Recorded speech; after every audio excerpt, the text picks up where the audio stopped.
स्वागत है आपका। आप देख रहे हैं इंडिया टीवी। आपके साथ मैं हूं प्राची पाराशर। वक्त है प्रहार का और प्रहार में सबसे पहले बात करेंगे पश्चिम बंगाल की, जहां बाबरी मस्जिद की चर्चा चुनावों से ठीक पहले खूब हो रही है और इस पर एक नया सियासी संग्राम छिड़ गया है। आज से मुर्शिदाबाद में बाबरी मस्जिद का निर्माण शुरू होने जा रहा है। तैयारी पूरी हो चुकी है। मस्जिद के निर्माण से पहले हुमायूं कबीर ने हजारों की संख्या में लोगों के साथ कुरान पढ़ी। 11 बीघे जमीन पर बनने वाली मस्जिद 2 साल में बनकर तैयार हो जाएगी। दावा किया जा रहा है कि आज करीब 2 लाख मुसलमान मुर्शिदाबाद में जुटेंगे। मुर्शिदाबाद में बन रही बाबरी मस्जिद को लेकर हिंदुओं का विरोध भी जारी है। योगी आदित्यनाथ ये साफ कर चुके हैं कि कयामत तक बाबरी नहीं बन पाएगी। मुर्शिदाबाद में बाबरी को रोकने के लिए यूपी में वीएचपी की सेना भी तैयार हो गई है और वीएचपी की सेना ने भी ऐलान कर दिया है। तो वहीं विश्व हिंदू रक्षा परिषद के जो सदस्य हैं वो मुर्शिदाबाद के लिए कूच कर चुके हैं। कुल मिलाकर ये कहा जा सकता है कि बंगाल चुनाव से ठीक पहले बाबरी मस्जिद जो है वो सियासत का केंद्र बन चुकी है। और बाबरी मस्जिद सियासत का केंद्र इस वजह से है क्योंकि पश्चिम बंगाल में ममता बनर्जी का जो कोर वोटर है वो मुस्लिम समुदाय है। ऐसे में अगर बाबरी मस्जिद के जरिए हुमायूं कबीर अपने आप को ताकतवर दिखाने की कोशिश करते हैं या हुमायूं कबीर अपने साथ इतनी बड़ी संख्या में मुस्लिम समुदाय को जुटाने की कोशिश करते हैं, क्या ममता बनर्जी का वोट बैंक इस बार बिखर जाएगा? क्या उनको मुस्लिम वोटों का डेंट लगेगा और इसका सीधा फायदा क्या भारतीय जनता पार्टी को हो जाएगा? हालांकि बाबरी मस्जिद का विरोध हिंदू संगठनों की तरफ से साफ तौर पर किया जा रहा है। यह कहा जा रहा है कि मस्जिद बनाने से परहेज नहीं है, लेकिन बाबर का इस्तेमाल क्यों किया जा रहा है, बाबर के नाम का इस्तेमाल क्यों किया जा रहा है। हालांकि इन सब के बीच हुमायूं कबीर बड़े कॉन्फिडेंट हैं। हुमायूं कबीर बार बार अपनी बात पर कायम रहते हुए ये बता रहे हैं कि बाबरी मस्जिद का निर्माण तो वो मुर्शिदाबाद में करके ही रहेंगे। सुनिए आप जरा। बहुत खुश है, अल्लाह को लाखों लाखों शुक्रिया कर रहा है जो अल्लाह मेरा साथ दिया। इतना आदमी, इतना आबादी मेरा साथ दिया, इसको शुक्रिया करते हैं। जो मेरा आदमी मेरा साथ देगा तो कोई हिम्मत नहीं होगा ये रोकने के लिए। जो विरोध करने दीजिए, इंशाअल्लाह ये काम पूरा करेगी। 2 साल से पूरा बाबरी मस्जिद यहाँ स्ट्रक्चर कंप्लीट हो जाए। शुभेंदु अधिकारी हिंदू कर रहा है, सनातनी कर रहा है। वो मंदिर बना रहा है, वो दीघा से मंदिर बना रहा है, राजारहाट से दुर्गायन बना रहा है, बनाएगी। वो सब हक है। और मस्जिद बनाएगी कोई मुसलमान, इनको विरोध करेगी, इनको उखाड़ फेंकेगी, इनको सत्ता से उखाड़।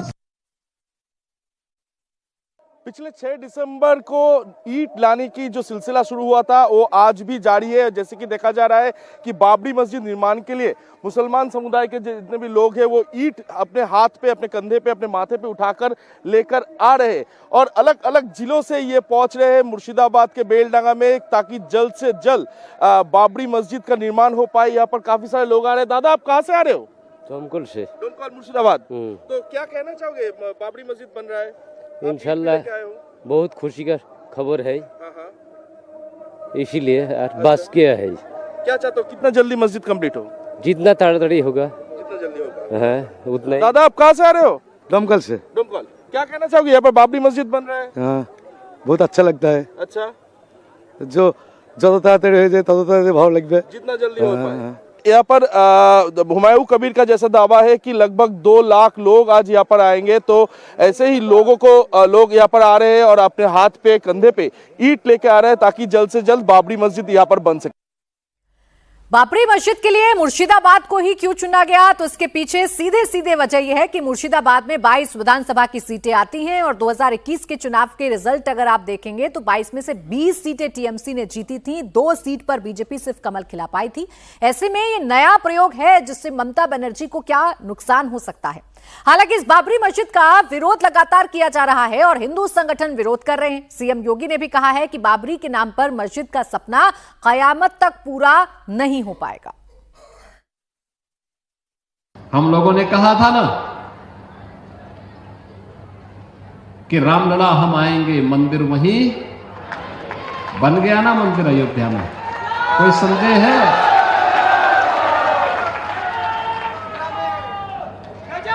कोई संदेह है? और हम आज फिर इस बात को कह रहे हैं कि कयामत के दिन तक भी कभी, कयामत का दिन तो कभी आना ही नहीं है और इसलिए बाबरी ढांचे का पुनर्निर्माण कभी होना ही नहीं है। जो कयामत के दिन आने का सपना देख रहे हैं, ऐसे ही सड़गल जाएंगे, कभी वो दिन आने वाला नहीं है। और उनके सपनों को ऐसे ही हम अपनी विरासत को सम्मान देते हुए भारत की गौरवशाली परंपरा को, सनातन धर्म की इस परंपरा को, जैसे प्रधानमंत्री जी ने 25 नवंबर को अयोध्या धाम में आकर के सनातन के प्रतीक श्री राम मंदिर में भव्य केसरिया ध्वज का आरोहण किया था, ये केसरिया ध्वज हमेशा ही भारत के इस गौरव को, सनातन के इस गौरव को आगे बढ़ाने का कार्य इसी मजबूती के साथ करेगा। तो देखिए, बाबरी मस्जिद का ये मसला सिर्फ पश्चिम बंगाल का नहीं है, बल्कि बाबरी मस्जिद में गुंजाइश उत्तर प्रदेश को भी नजर आती है। उत्तर प्रदेश में 27 का रोडमैप भी इसी के इर्द गिर्द घूमता हुआ नजर आता है। यही वजह है कि मुख्यमंत्री योगी आदित्यनाथ कयामत की बात कर देते हैं तो अखिलेश यादव कहते हैं, अखिलेश यादव योगी के बयान पर चुटकी लेने लगते हैं। अखिलेश यादव ने क्या कहा यह मैं आपको बताऊंगी, उससे पहले मैं सीधी तस्वीरें आपको दिखा रही हूं जो पश्चिम बंगाल के मुर्शिदाबाद से सामने आ रही है। दावा यह किया जा रहा है हुमायूं कबीर की तरफ से कि तकरीबन 2 लाख लोगों की भीड़ आज वो जुटाएंगे, अपनी शक्ति दिखाने की कोशिश आज हुमायूं कबीर एक बार फिर से करेंगे। हालांकि आपको याद दिला दें, 6 दिसंबर 2025 को ये नींव यहां पर रखी गई। 6 दिसंबर की तारीख चुनी गई हुमायूं कबीर की तरफ से, क्योंकि 6 दिसंबर ही वो दिन है जब बाबरी मस्जिद विध्वंस हुआ था। तो 6 दिसंबर को ही मुर्शिदाबाद में बाबरी मस्जिद वाला प्रयोग किया गया। तब से लेकर आज तक पश्चिम बंगाल के कोने कोने से मुसलमान ईंट लेकर मुर्शिदाबाद पहुंचते हैं, चंदा लेकर मुर्शिदाबाद पहुंचते हैं। एक बड़ा प्रयोग है जो हुमायूं कबीर कर रहे हैं, और सिर्फ ये पश्चिम बंगाल तक सीमित नहीं है, क्योंकि ये इसकी जो गूंज है वो उत्तर प्रदेश में भी सुनाई दे रही है। मुख्यमंत्री योगी आदित्यनाथ ने कयामत का जिक्र कर दिया तो अखिलेश यादव ने चुटकी लेते हुए कहा कि भाई उर्दू शब्द का इस्तेमाल क्यों कर रहे हैं योगी आदित्यनाथ। जब योगी को कुर्सी जाने का डर होता है तो वो कम्युनल हो जाते हैं। करो जो मुख्यमंत्री उर्दू के खिलाफ था वो कयामत की बात कर रहा है। अरे कयामत के अलावा कोई दूसरा शब्द इस्तेमाल करो। फिर कहता हूं मैं आपसे, जब मुख्यमंत्री घिर जाते हैं, बीजेपी कमजोर हो जाती है, उनकी कुर्सी जाने का डर बढ़ जाता है, तो वो क्या करते हैं, कम्युनल हो जाते हैं। जितना उनकी कुर्सी को खतरा होगा उतना ही वो कम्युनल हो जाएंगे। वहीं कांग्रेस सांसद इमरान मसूद ने कहा कि हुमायूं कबीर के खिलाफ अब तक यूपी में एफआईआर क्यों नहीं कराई गई। बीजेपी हर उस चीज को जिंदा रखना चाहती है जिससे इनको फायदा होता है। ऐसा है, ये हर उस चीज को जिंदा रखना चाहते हैं जिससे इनको फायदा हो।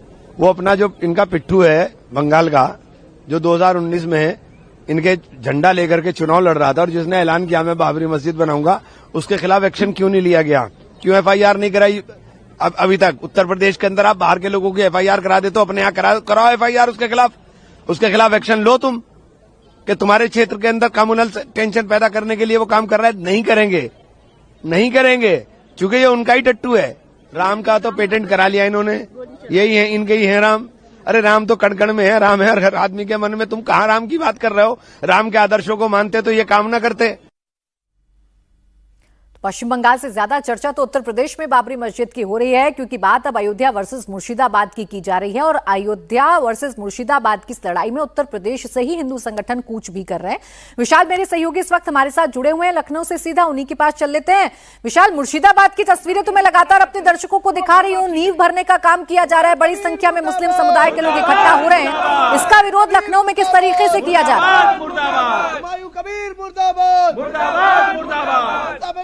प्राची, इस समय हम लखनऊ में विश्व हिंदू रक्षा परिषद के दफ्तर के बाहर मौजूद हैं, जहां पर कल से लगातार प्रोटेस्ट जारी है। हालांकि लखनऊ पुलिस ने गोपाल राय और उनके जो साथी हैं इनको मुर्शिदाबाद जाने की इजाजत तो नहीं दी, लेकिन आप यहां पर देख सकते हैं कि हुमायूं कबीर की तस्वीरों के साथ जो विरोध प्रदर्शन है, जो भगवा झंडे के साथ विरोध प्रदर्शन है, यहाँ सभी लोग चाहते हैं कि अगर मस्जिद बनती है तो श्रमदान हम करने को तैयार हैं, लेकिन विदेशी आक्रांता के नाम पर, बाबरी के नाम पर कोई भी चीज बर्दाश्त नहीं किया जाएगा। और इसीलिए आज हुमायूं कबीर का यहाँ पर जो पुतला है वो भी दहन किया जाएगा। गोपाल राय जी, क्या विरोध है सबसे ज्यादा आप लोगों का? सबसे ज्यादा वो बताइए दर्शकों को हमारे। देखिए, हमारे देश के जितने सनातनी भाई थे, हमारे विश्व हिंदू रक्षा परिषद के पदाधिकारी थे, लाखों की संख्या में दिल्ली, पंजाब, यूपी, बिहार, मध्य प्रदेश से निकले।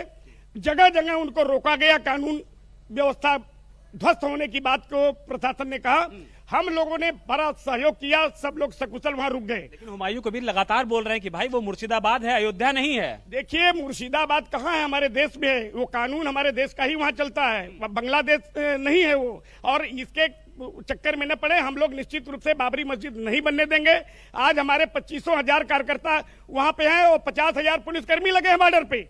मैंने ये स्थिति विश्व हिंदू रक्षा परिषद की देश ने देख लिया। रोका गया है, लेकिन विश्व हिंदू रक्षा परिषद के कार्यकर्ता क्या मुर्शिदाबाद पहुंच गए हैं? मुर्शिदाबाद पहुंच गए हैं, बॉर्डर पे हैं। और झंडा उंडा इसलिए नहीं लिए हैं कि इनको इनके लोग मारते हैं, टीएमसी के लोग भी मारे हैं। लेकिन अगर संख्या होती, शायद अगर हमको दिल्ली पुलिस ने हाउस अरेस्ट नहीं किया होता तो आज स्थिति कुछ और देखने को मिलती। आप लोग कोर्ट भी जाएंगे कि बाबर के नाम पे किसी भी तरीके की नई चीज को बर्दाश्त नहीं किया जाएगा? देखिए, बाबर ने क्या किया, अपनी मस्जिद जो बनवाया, अब वो हमारे जगह पर बनवाया।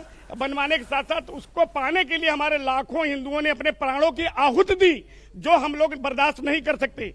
ये मस्जिद बनाए, किसी और के नाम से बनाए, एपीजे अब्दुल कलाम के नाम से बनाए और बिस्मिल्लाह खां के नाम से बनाए, किसी के नाम से बनाए, हमें कोई आपत्ति नहीं है। और ऐसे लोगों के नाम बनाते हैं तो विश्व हिंदू रक्षा परिषद ईंट भी देगा, सीमेंट भी देगा, मजदूरी में जो भी सहयोग होगा, चाहे जितने का होगा, हम लोग अपने आर्थिक स्थिति देख करके चंदा के माध्यम। विरोध मस्जिद से नहीं है, नाम से है।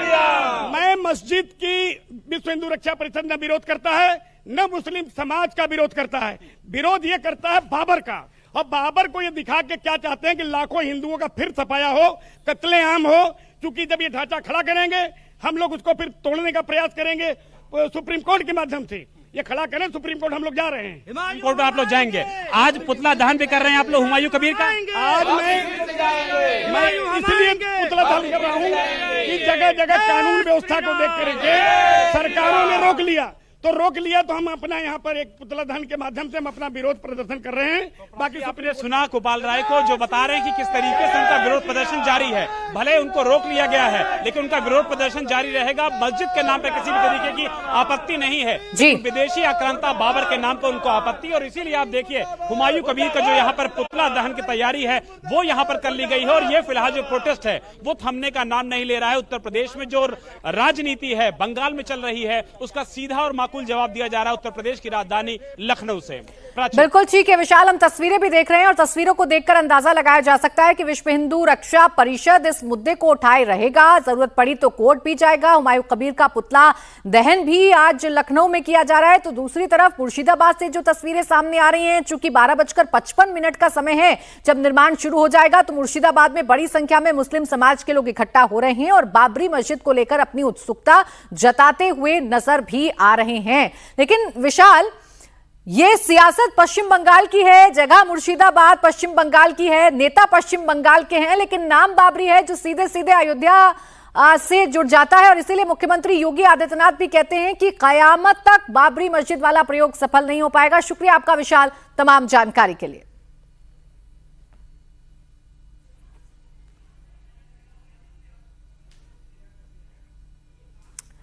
संसद के बजट सत्र का आज 11वां दिन है। संसद में बजट पर चर्चा हो रही है। लोकसभा में आज नेता प्रतिपक्ष राहुल गांधी बोलेंगे। बताया जा रहा है कि वो दोपहर 1 बजे बजट पर बोल सकते हैं। माना जा रहा है कि इस दौरान फिर से हंगामा हो सकता है। आपको बता दें कि बजट सत्र हंगामे की भेंट चढ़ चुका है। 2 फरवरी से जो हंगामा शुरू हुआ वो 10 फरवरी को दोपहर 2 बजे तक चलता रहा, जब तक कि बजट पर चर्चा नहीं शुरू हो गई। इससे पहले आज भी संसद के बाहर विपक्षी सांसदों का प्रोटेस्ट जारी है।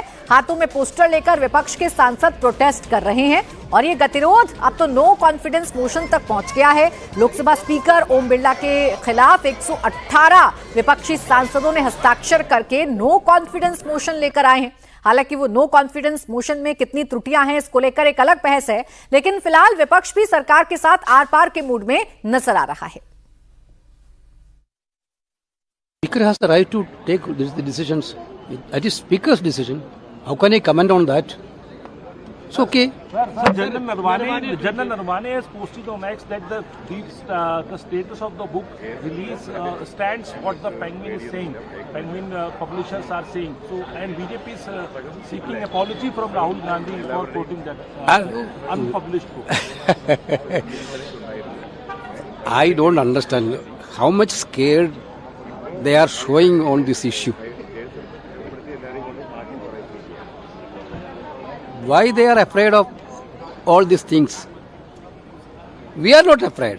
Whatever they want to do, let them do it. We are very clear about it. Whatever we told in the parliament. Congress के लोग घटिया लोगों पर कोई कमेंट नहीं करना चाहिए कि कीचड़ पर आप जाइएगा तो आप ही को कीचड़ मिलेगा। तो एक एक करके सत्ता पक्ष हो या विपक्ष, दोनों के नेता एक दूसरे के खिलाफ बयानबाजी कर रहे हैं। मुद्दा है एमएम नरवणे की किताब का, जिसको लेकर राहुल गांधी बड़े अग्रेसिव हैं। हालांकि उनकी मुश्किलें इस किताब को लेकर बढ़ सकती हैं। इस बीच संसदीय कार्य मंत्री किरण रिजिजू ने कांग्रेस सांसदों पर गाली गलौज का आरोप भी लगा दिया। रिजिजू ने कहा कि कांग्रेस के सीनियर अपने सांसदों को उकसा रहे हैं, बदसलूकी के लिए प्रोत्साहित कर रहे हैं।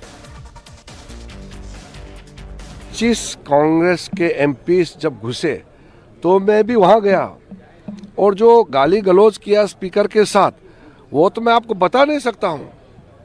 स्पीकर तो बहुत नरम आदमी है, नहीं तो और भी कठोर कदम उठा सकते थे। ये कोई तरीका होता है क्या? उसमें जब स्पीकर को गाली गलौज कर रहे थे उस समय वेणुगोपाल जी भी थे, प्रियंका गांधी भी थी वहां पे, कांग्रेस के सीनियर लीडर थे, और वो भी मिला रहे हैं, इनकरेज कर रहे हैं। हमारा एमपी अगर कोई खराब बर्ताव करेंगे तो हमारे नेता रुकाएंगे ना, मना करेंगे कि ऐसा मत बोलो। उनके तो नेता ही बोल रहे हैं कि झगड़ा करो। तो ऐसा होता है क्या? राहुल गांधी माफी मांगे इस बात को लेकर अभी भी आप लोग राहुल गांधी जी को मेरे ख्याल से मैं तो पाठ नहीं पढ़ा सकता हूँ। वो किस दुनिया में रहते हैं, किस विचार से काम करते हैं, मैं तो उसको मैं समझ नहीं पा रहा हूँ। लेकिन बाकी जो समझदार है कांग्रेस में, अगर एक दो सीनियर समझदार लोग हैं तो वो समझाए कि पार्लियामेंट ऐसा नहीं चल सकता है, और देश का सुरक्षा के बारे में आप इस तरह से यहाँ बच्चे वाला हरकतें ना करें। और हमारा बहुत बड़ा मुल्क है, बड़ा देश है, हमारा सिक्योरिटी बड़ा मुद्दा है। इसको आप पॉलिटिकल हथियार बना करके किसी की गरिमा को गिराना ठीक नहीं है। तो पहले लोकसभा के अंदर प्रधानमंत्री नरेंद्र मोदी के स्थान का घेराव करना, अब लोकसभा स्पीकर के साथ गाली गलौज करना, ऐसे गंभीर आरोप हैं जो किरण रिजिजू ने लगाए, जिस पर कांग्रेस ने भी पलटवार कर दिया है और कहा कि सांसदों को सदन से निकालने की कोशिश की जा रही है। अपनी कमजोरी छिपाने के लिए झूठे झूठे आरोप भारतीय जनता पार्टी लगा रही है। सबूत है कि 20 के 30 निकालिए, हाउस से निकालने का कोशिश है। झूठे इल्जाम हम पे थोप थोप कर हम हाउस चेंबर में क्यों जाए, बाहर घेरना नहीं सकते क्या बात कर रहे हैं भाई? ये एक हद होती है, झूठ पे झूठ हम पे थोपे जा रहे हैं अपनी कमजोरियां ढकने के लिए। वो नाम भी ले रहे हैं प्रियंका गांधी। हाँ, अब यही बची थी ना। राहुल का तो परसों तक चला है, नेहरू जी का अभी तक चल रहा है, सोनिया गांधी का भी कर दिए, अब प्रियंका बची है। नो प्रॉब्लम, कल का दिन प्रियंका के बच्चों को भी लेके आएंगे, ठीक है, हम भी देख लेंगे। हम भी देख लेंगे, ये कांग्रेस की सांसद कह रही हैं। यानी सत्ता पक्ष और विपक्ष के बीच में गतिरोध कम होने की बजाय लगातार बढ़ता जा रहा है। तीखा प्रहार एक दूसरे पर किया जा रहा है और गंभीर आरोप हैं जो बीजेपी की तरफ से कांग्रेस पर लगाए गए हैं। हालांकि आपको यह भी बता दें कि इससे पहले कल विपक्ष ने स्पीकर के खिलाफ अविश्वास प्रस्ताव का नोटिस दिया, जिस पर 9 मार्च को चर्चा हो सकती है। बताया जा रहा है कि इस दौरान स्पीकर ओम बिरला सदन की कार्यवाही में हिस्सा नहीं लेंगे। दरअसल विपक्ष ने स्पीकर ओम बिरला पर भेदभाव का आरोप लगाया था। विपक्ष का कहना है कि स्पीकर सत्ता पक्ष के सांसदों को बोलने का मौका तो देते हैं, लेकिन विपक्षी सांसदों को बोलने का मौका नहीं देते हैं। सत्ता पक्ष को बोलने देते हैं, विपक्ष को नहीं बोलने देते हैं। साथ ही यह भी आरोप लगाया कि अगर विपक्ष का कोई सांसद कुछ बोलता है तो उसे एक्सपंज कर दिया जाता है, जबकि सत्ता पक्ष के सांसदों पर कोई एक्शन नहीं होता। इसे लेकर ही स्पीकर ने तय किया है कि जब तक इस पर फैसला नहीं हो जाता तब तक वो लोकसभा में नहीं जाएंगे और इस पर चर्चा हो सकती है नो कॉन्फिडेंस मोशन पर। ये वही लोग हैं जिन लोगों ने धनखड़ जी का यहीं पर मजाक उड़ाया था, इसी सीढ़ियों पे बैठ के, जहां ऐसे तख्ती और बोर्ड लेके बैठे हैं चिक्की खाते हुए। तो ये लोग वही लोग हैं और अब इन्होंने ये लोकतंत्र का मजाक उड़ा रहे हैं। देखिए, सच बात तो ये है कि भाजपा जीत क्यों रही है। Let me tell you very honestly, प्रधानमंत्री मोदी जी को हरा क्यों नहीं पा रहे हैं, प्रधानमंत्री जी का रूप इतना विराट क्यों होता जा रहा है विश्व में, और भारत इकोनॉमिकली इतना स्ट्रांग कैसे होता जा रहा है। दुख ये है, बहुत सिंपल है, और उनको जब अंदर खाने से खबर आ गई कि केरला का चुनाव भी डिफिकल्ट दिख रहा है, इनको कोलकाता भी डिफिकल्ट दिख रहा है, उत्तर प्रदेश तो ये हार ही चुके हैं। 27 का चुनाव अभी से हम बता रहे हैं, बुरी तरह विपक्ष हार गया। ये सिर्फ फ्रस्ट्रेशन है, पीड़ा है, कुंठा है, जेलेसी है, प्रधानमंत्री मोदी जी के लिए दर्द है, और दर्द का रूप ये लोग धारण कर रहे हैं। बजाय इसके कैसे हराएं भाजपा को, तो ये सब रूप में आ गए, और ये बहुत ही छोटी और बहुत ही ओछी हरकत है। तो विपक्ष जिस नो कॉन्फिडेंस मोशन को लेकर बहुत कॉन्फिडेंस में नजर आ रहा है, उसी मोशन को लेकर, उसी नोटिस को लेकर एक खबर सामने आ रही है सूत्रों के हवाले से कि स्पीकर के खिलाफ जो नोटिस दिया गया है उसमें कई कमियां हैं। स्पीकर के खिलाफ अविश्वास प्रस्ताव पर इस वक्त की बड़ी खबर हम आपको बता देते हैं। विपक्ष ने ये तो तय कर लिया कि नो कॉन्फिडेंस मोशन लेकर आना है, अविश्वास प्रस्ताव लेकर आना है, लेकिन अविश्वास प्रस्ताव का जब नोटिस तैयार कर रहे थे तो उसमें कई खामियां हैं जो देखी गई हैं, चाहे वो डेट की बात करें, चाहे वो स्पेलिंग्स की बात करें, और कई बार इन आधार पर नो कॉन्फिडेंस मोशन को खारिज भी कर दिया जाता है। अब राष्ट्रगीत वंदे मातरम की रचना के 150 साल पूरे हो गए हैं। ऐसे में वंदे मातरम को लेकर मोदी सरकार ने बड़ा फैसला लिया। केंद्रीय गृह मंत्रालय ने वंदे मातरम को लेकर नई गाइडलाइंस जारी कर दी हैं, जिसके मुताबिक वंदे मातरम का अब 6 छंद यानी 6 स्टैंजा गाना अनिवार्य कर दिया गया है। पहले सिर्फ 2 ही स्टैंजा गाए जाते थे, इसे सभी सरकारी इवेंट्स में अनिवार्य कर दिया गया है। आदेश में यह भी कहा गया है कि अगर कार्यक्रम में वंदे मातरम और जन गण मन दोनों का गायन होना है तो पहले राष्ट्रगीत वंदे मातरम का गायन होगा, उसके बाद राष्ट्रगान जन गण मन बजेगा। साथ ही इसके लिए शिष्टाचार भी ठीक उसी तरीके से लागू होगा जैसे राष्ट्रगान के दौरान होता है, यानी इसके गायन के दौरान भी सभी को सम्मानपूर्वक खड़ा होना होगा। आदेश ये भी है कि 6 छंदों को 3 मिनट और 10 सेकंड में गाना होगा। ये नियम राष्ट्रीय ध्वज फहराने, कार्यक्रमों में राष्ट्रपति के आगमन, उनके भाषणों या राष्ट्र के नाम संबोधन से पहले और बाद में लागू होगा। साथ ही राज्यों के राज्यपालों के आने और उनके भाषणों से पहले और बाद में भी इसे निर्धारित 3 मिनट और 10 सेकंड में सभी 6 छंदों को गाना होगा।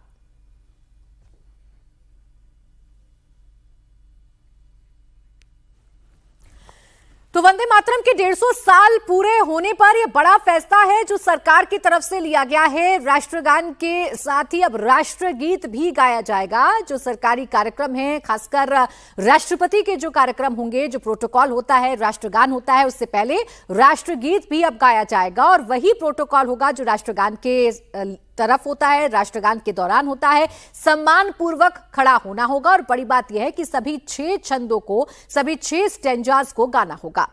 एनसीपी सांसद ने हालांकि वंदे मातरम पर सवाल खड़े कर दिए हैं। इस पर भी सियासत हो रही है। केंद्र सरकार के फैसले की आलोचना की है और ये कहा है कि मुस्लिमों के धार्मिक स्वतंत्रता के खिलाफ है। मुसलमानों की धार्मिक स्वतंत्रता के खिलाफ वंदे मातरम को बताया गया है। ये सवाल एनसीपी सांसद ने उठाए हैं। इस मुल्क ने, इस देश ने पहले जो तय किया था वंदे मातरम कितना होना चाहिए, उतना ही वंदे मातरम गाया जाना चाहिए, क्योंकि ये देश के प्रति हम अपनी भावना प्रकट कर रहे हैं, रिस्पेक्ट प्रकट कर रहे हैं। लेकिन जब इसको धार्मिक रूप आ जाता है तब वो ठीक नहीं है। देखिए, आज सत्ता जिसके पास है, आज जो बहुत बड़ा हिटलर बना हुआ है, वो अगर इस तरह के आदेश निकालते हैं तो एक माइनॉरिटी क्या कर सकती है? न्याय मांग सकती है। सिर्फ विरोध तो करेंगे ना, विरोध है हमारा, लेकिन हमारा विरोध हम संवैधानिक तरीके से करेंगे, क्योंकि we are appealing in the name of the constitution of India. और अगर अनकॉन्स्टिट्यूशनल काम सरकार कर रही है तो हम तो अपनी आवाज उठाएंगे ही। कई लोग कहते हैं कि वंदे मातरम जो था वो जब 1947 से पहले वो पश्चिम बंगाल के लिए जो पूरा रीजन था उसके लिए लिखा गया था, देश के लिए नहीं लिखा गया था। वो ये भी तर्क देते हैं और विरोध में खड़े हो जाते हैं। देखिए, अल्लामा इकबाल का एक देश के लिए मोहब्बत के लिए तराना है, सारे जहां से अच्छा हिंदुस्तान हमारा। हम बुलबुलें हैं इसकी। किसकी बुलबुलें हैं? ये गुलिस्तान हमारा। तो हम बुलबुलें अल्लाह की है या इसकी है? जो उर्दू वाला है, देखिए, हमें संस्कृत को भी समझना पड़ेगा और उर्दू को भी समझना पड़ेगा, हिंदी को भी समझना पड़ेगा। तो इसमें कोई ऐसा विवाद नहीं है। हमें मजहब कोई भी हो, वो जमीन पे सजदा करता है मुसलमान नमाज पढ़ते जमीन पे सजदा करते हैं ना, जमीन को सजदा नहीं करते बट जमीन पे सजदा करते हैं। लेकिन जिस जमीन पे हम रहते हैं उसमें उसको अगर बंदे मातरम जैसे सांग ने लोगों में एक उत्साह, एक जज्बा पैदा किया देश की आजादी के लिए, उसका एहतराम करना, उसकी इज्जत करना, इस्लाम तो यहां तक इजाजत देता है कि आप जिस देश में रहते हैं उसके हाकम की इज्जत करना। अब जमहूरियत तो ये कहती है आप हाकम को भी क्रिटिसाइज कर सकते हैं, ठीक है ना। तो बहुत सारी चीजें बीएनएस को हम एंजॉय करते हैं और तब हमें मुस्लिम पर्सनल लॉ भूल जाते हैं।